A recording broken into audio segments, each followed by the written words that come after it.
कटक बांकी तहसिल एवं वैदेश्वर थाना अधीन विभिन्न स्थानों बेआईन भाव चोरा बाली चालाण होता बांकी प्रशासन खनि विभाग सबू जानी चोरा बाली माफिया प्रति कौन पदक्षेप ग्रहण न करने पछरे कि उद्देश्य लुचि रही फल सरकार कोटी कोटी टंका राजस्व हानि घटुची सेप्रति कौन सरकारी कार्यानुष्ठान ग्रहण करा ग्रामांचल रास्तार बड़ बड़ हाइवा गाड़ी में चोरा बाली और खनिज पदार्थ चोरा चालाण करा बेले प्रशासन आखि बुझी देछि फल विभिन्न समय घटना दुर्घटना घटुथिबारु लोकमानकर जीवन प्रति विपद सृष्टि होछि। वैदेश्वर थाना ठारू मात्र 500 मीटर दूरतार चोरा बाली चालाण हेउथबा बेले थाना अधिकारी आखि बुझी दैछन्ति। तहसिल किंबा उपजिल्लापालक पक्षरु मध्य कोनोसी तदंत करा जाउ नथुवा पछरे की उद्देश्य लुचि रहिछि एवं कहा इशारारे राजस्व बाली पहाड़ भଳି गदा जाउछि एवं इरिगेशन तरफरु नदी पठा एवं बंध स्थान रे भारी जान न जीवापाई थिबा बेले एही नदी पठा एवं नदीबंध रास्तार दिन द्विपहर में शह शह बाली बोझे हाइवा जाउछि। यह स्वतंत्र भाव बांकी उपजिल्लापाल एवं तहसिलदार को चिठी होता बेले प्रशासन आखिरे अंध पुटुली बांधी चुप रही तेणु कटक जिलापाल एप्रति स्वतंत्र दृष्टि आकर्षण कर दृढ़ कार्यानुष्ठान ग्रहण करने को अंचलवासी दाबी करिसेंति। जय जगन्नाथ, नमस्कार।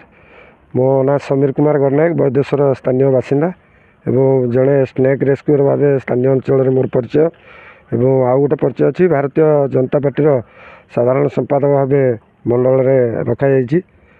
कौन रही आपंकर समस्या? बड़ दुखर कथा आज निजक आम कहवाई लज्जित लगुच। आम ओडिशा मानचित्र में आम वैदेश्वर गाँ गोटे लुकायित भाव थिला जहाँ एत परिचय सृष्टि कला पर त्रिकुट धाम और टी ब्रिज लगी सारा भारत में आम गाँव ख्याति अर्जन करिछि। किंतु बड़ दुखर विषय, परितापर विषय, एठी सरकार जो नियम रही नियम को उल्लंघन करी खुलम खुला भाव ये दिन द्विपर मध्य चोरा बाली चालाण चली एवं एठी हजार हजार संख्यार बाली मध्य से स्थानीय जगार गदेइछन्ति, पहाड़ भाया गदेइछन्ति एवं एठी जो सरकार नियम अनुसार एठी दैनंदिन आम देखुचु शह शह संख्यार जो हाइवा गाड़ी मान चलुची भारी जान जहाँ एठी मु भाबुची बोधे मु भी जड़े निजे ड्राइवर और भाबुची बोधे एठी तार नियम नहीं बोधे सरकार जहाँ एठी 18 चकिया 14 चकिया 22 चकिया ये भाया भारी जान एठी प्रत्येक दिन हजार हजार संख्यार बाली बोछन्ति। फल रास्तार अवस्था आपन देखुथिबे, जो मीडिया भाई आछन्ति आपन निजे तदारक करंतु। एठी दैनंदिन हजार हजार संख्यार टूरिज्म आछन्ति। फल जो रामनाथ देव ये टूरिज्म मानचित्र नाम पाई ओडिशा मानचित्र रे फल यातायात करने रास्ता लगी अनेक श्रद्धालु एठू फेरी पलाउछन्ति। आमको एटा सबुठ बड़ दुख लगुच। कौन प्रतिक्रिया चाहते? आम सरकार को एतिक अनुरोध करूँ जो 2018 मसीह या टेंडर प्रक्रिया आरंभ कराइला किंतु आमे सेतेबेले जो जनशुणाणी कराइला कलेक्टर कहते यह 5 वर्ष पर किंतु आज को 6 वर्ष पर बीती जाइए 7 वर्ष चली किंतु ये बालीघाटर नियम कौन आम एवं जापारूना जहाँ रहस्य गुप्त भाव रही जाइए केते दिन टेंडर रही केबे अवधि बंद करा जानी ना एवं सरकार को अनुरोध करुँ ये जो रास्ताटी जदि मरामती कराए यार नूतनीकरण कराए आमे आशा करुँ अनेक पर्यटन यही जो रामनाथ देव रही पर्यटन मानचित्र एठा को हजार हजार संख्यार पुनर्बार श्रद्धालु मान आगमन छुटता। जय जगन्नाथ, मु केशव साहू, कलापथर मंडल general secretary Bharatiya Janata party.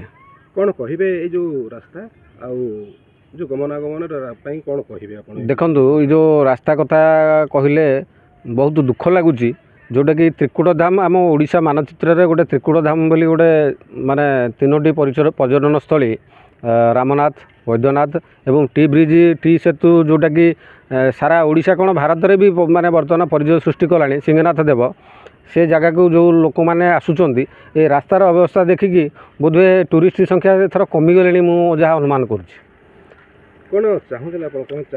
देखु यहाँ जीवार हबार मुख्य कारण है जो आम बालीघाट रे जो बड़ बड़ हाइवा चली बोधे रास्तार अवस्था या मु कौन सारा अंचलवासी भी यह अनुभव करुँच जहाँफल कि टूरिस्ट संख्या ये कमी कमी चली जो किंतु 2018 मसीह बालीघाट यार पाई कि बर्तमान तार से भैलीडी अच्छी ना ना ता भी जानी नहीं कि जाना भी चेष्टा करनी जेहेतु सरकार एथुरु किसी राजस्व कमाउछन्ति।